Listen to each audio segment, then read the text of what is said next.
Hi everybody, Purple Goddess here. I thought I'd do a quick video about a special day in the Celtic Wheel of the Year. And today is something called Imbolc, Imbolc.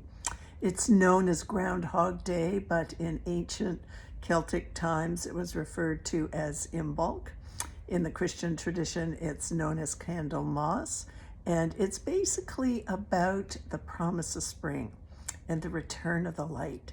So February 2nd is always a nice day for those of us in North America that are suffering in the snow, because today we have a little bit more light than dark, and it's just the promise of spring. Now, Imbolc is associated with the goddess Brigid from Ireland, and Brigid is just a fantastic goddess. And in Ireland, there's a 5,000-year-old legend about her.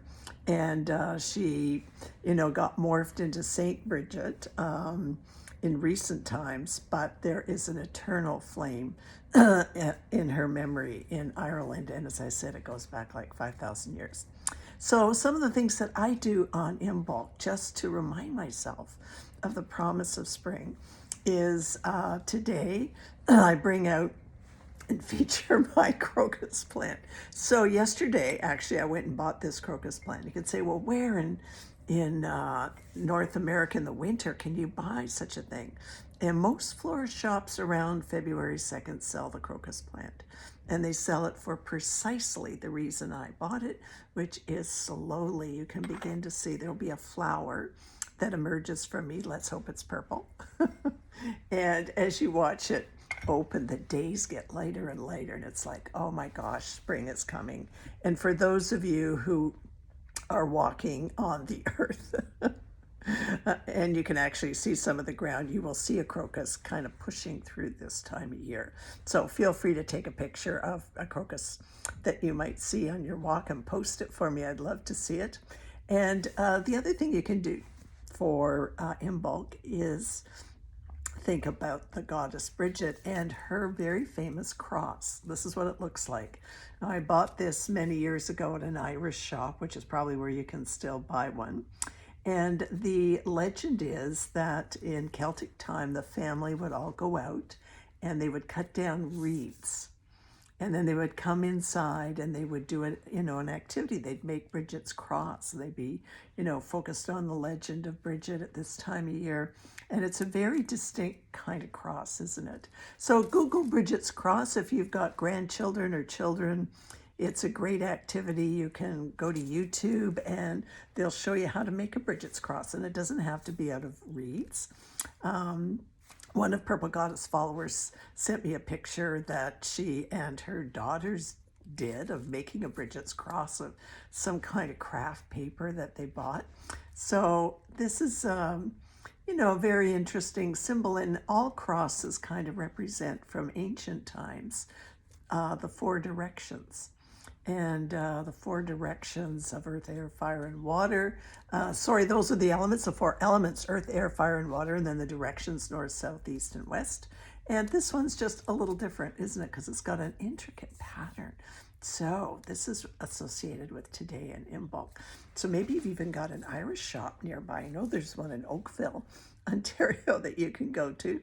And there may be others. And just see if you can find this. It also comes in some beautiful jewelry with this kind of motif on it. So Saint Brigid, or the legend of the ancient goddess Brigid, brings us three gifts. And the gifts are fire, water, and poetry. So fire is about refiring your life. This is a really good time of year around February to think about, where am I going to refire myself, And think of that Katy Perry song, Baby, You're a Firework. It's also, Bridget's associated with sacred wells.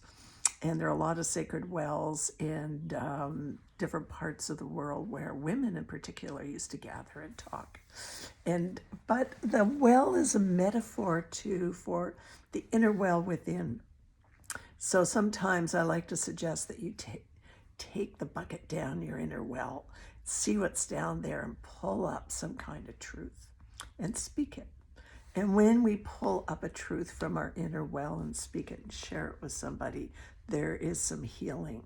So Bridget brings us the opportunity to focus and honor ourselves, our sacred inner well, to bring up something that we might like to look at and refire and change and grow. The last thing I want to say about Bridget is she's associated with poetry. So here's a nice opportunity as we begin to tip the balance in the wheel of the year towards spring to write a poem. And as many of you know, I've written a book, and I'll be doing a video soon about the book and how it came to be. But I wrote a very, very short, simple poem that is now in a bookmark for my book, Sophia's Return. And this is the little poem. We make the circle round and round, a sacred space we have found. We celebrate the goddess here, and with her strength, we have no fear. So happy Imbolc, everybody. May you refire your life. May you find water from your inner well by speaking a truth. And last but not least, write a poem. Bye for now.